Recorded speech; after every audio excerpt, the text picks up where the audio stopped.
there, YouTube. I'm back here today for another game review. And today I'm very excited to check out Monsters and Maidens from Game Salute and Clever Mojo. This is for 2 to 6 players, take about 10 minutes to play, and it's for ages 8+.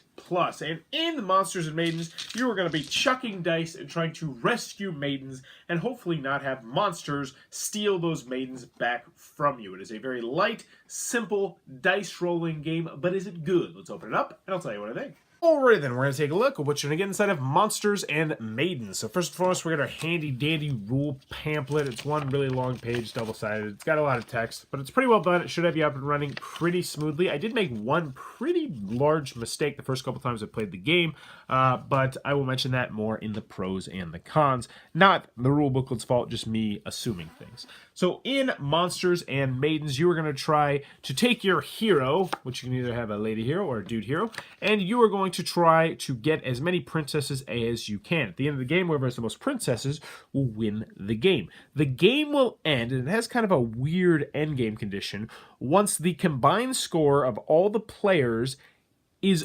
over the number of players times 20. So if you're playing a 3-player game, once everyone's score combined equals 60 or more points, that's when the end game trigger will happen. So it's got a little bit of odd scoring there.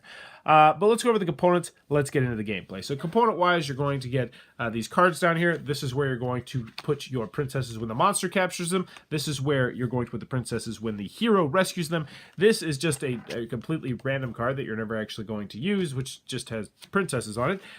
And these are epic fail cards. You can acquire one of these if you ever roll all the dice and you can't roll them again, because there are automatic endgame conditions that can potentially happen on the first roll. They don't happen terribly often, but they can, and if that does happen, then you get one of these epic fail cards, which lets you change one die result on the next turn. So, last but not least, you have the dice, which are kind of the start of the show, and they're going to have princesses on them, they're going to have monsters on them, and they're going to have knights on them. And the different colors are slightly more or less difficult.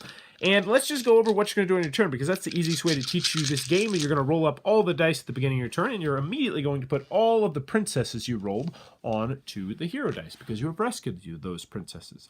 Now what you're going to do is you're going to cancel out all the green and orange dice. So these 2 orange would cancel out these 2 greens, which means I have 2 greens left, which unfortunately means, boom, the monsters have kidnapped 2 of the princesses from the hero. At this point, you could stop or you could continue to go. Most of the time, you're probably going to choose to continue to go. Because while there is a push your luck aspect to the game, there's no penalty if you bust. So if I roll this next time and, I get one of the automatic end turn conditions, I still get to keep what's on here, assuming they are not stolen from me by the monster. So this is a very poor roll for me. So I have right there, I have 2 princesses, but these 2 cancel out, and oh man, all of these princesses are going over here to the monster. So this is looking real bad for me. Let's get a whole bunch of that's not very good. So right now I get this, these 4 cancel out, and I could stop right now. I would be happy with 1 point, but obviously probably not going to stop. And yes, this is exactly what I want. And this actually is a great example because it shows you an end turn condition. There's some automatic end turn triggers. So I put the 2 princesses here. Now, since I rolled only knights, this means it is the end of my turn after I take the 2 from the monster. Likewise, if I would have rolled only bad guys, I would have took 2 from here and put them over here, and it would have been the end of my turn. Likewise, if I would have rolled all princesses, and there's no more dice up here, that would have been the end of my turn as well. So I'd write down that I got 5 victory points this turn, because how it works is there's no way to keep track of your score. You just have to write with pen and a paper.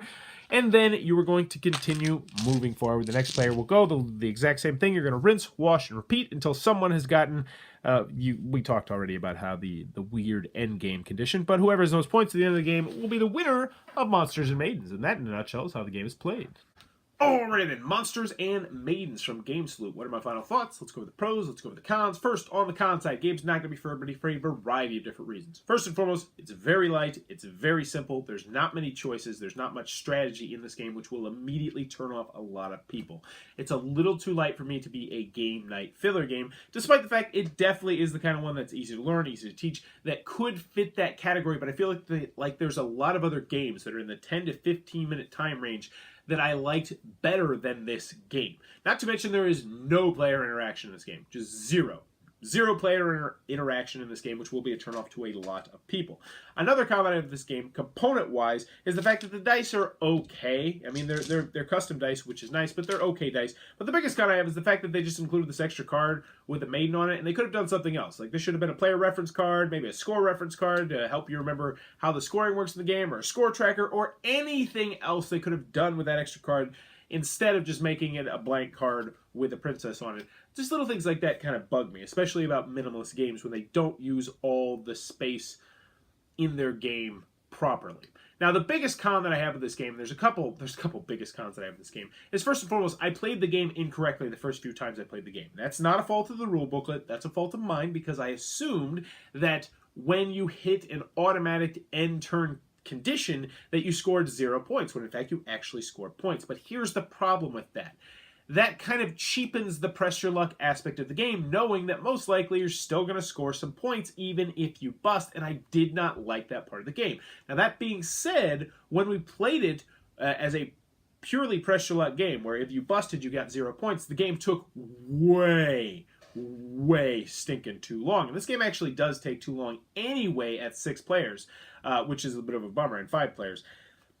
But what we found was a sweet spot where you played a purely press your luck game, but then you had like a set score. So like maybe the first person to get to 18 points or something like that would win the game, but it was pure press your luck. And we actually found that version of the game was a lot more fun than the other version of the game, which feels like a bit of a problem. So I was not a fan of the cheap press your luck aspect of the game, because most of the time you're just going to keep going and going and going and going. And yeah, sometimes it can screw you over if you roll too many of the monsters, but for the most part, you're just going to push every single time.